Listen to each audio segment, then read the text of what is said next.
Hi hall, நமக்கு ஃபேவரட்டான மாங்காய் சீசன் வந்துடுச்சு. டிஃப்ரெண்ட்டாக ஒரு டிஷ் ட்ரை பண்ணலாமா? அதுக்கு முதல்ல துவரம்பருப்பையும் வெந்தயத்தையும் ட்ரை ரோஸ்ட் பண்ணி பவுடர் பண்ணி வச்சுடுங்க. அதுக்கப்புறம் ஒரு கடாயில் கொஞ்சம் எண்ணெய் விட்டுட்டு அந்த எண்ணெய் நல்லா காஞ்சதுக்கப்புறம் அதில் கடுகு பெருங்காயத்தூள் போடுங்க. அது கொஞ்சம் நல்லா பொரியட்டும்.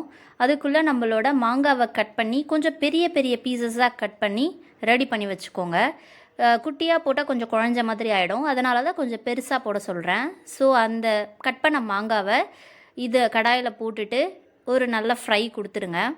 அது கொஞ்சம் நல்லா வதங்கும்போது நம்ம வீட்டு மிளகாத்தூள் ஒரு ஸ்பூன் மிளகாத்தூள், ஒரு 1/4 ஸ்பூன் மஞ்சப்பொடி, அதுக்கப்புறம் தேவையான உப்பு அதையும் போட்டு கொஞ்சம் நல்லா வதக்கி விட்டுடுங்க. வதக்கி விட்டுட்டு இந்த மாங்காய் எவ்வளோ முழுகுமோ அந்த அளவுக்கு தண்ணி விட்டுட்டு அந்த தண்ணி நல்லா கொதிக்கட்டும். கொதித்ததும் ஒரு தட்டு போட்டு மூடி வச்சுருங்க. அந்த மாங்காய் நல்லா வெந்துடும். கொஞ்சம் நேரம் அது அந்த சூட்லேயே கொஞ்சம் நல்லா வெந்து வந்துடும். ஒரு 70% வெந்ததுக்கு அப்புறமா நீங்கள் ஓப்பன் பண்ணிவிட்டு டேஸ்ட் பாருங்கள், உங்களுக்கு அந்த காரம் எல்லாம் ஓகேவான்ட்டு.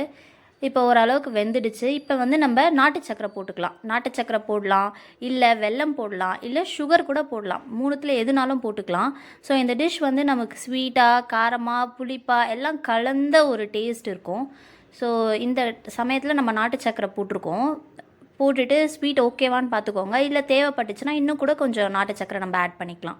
ஸோ நம்ம 70% வெந்திருந்த மாங்காய் இப்போ நல்லா வெந்துடுச்சு.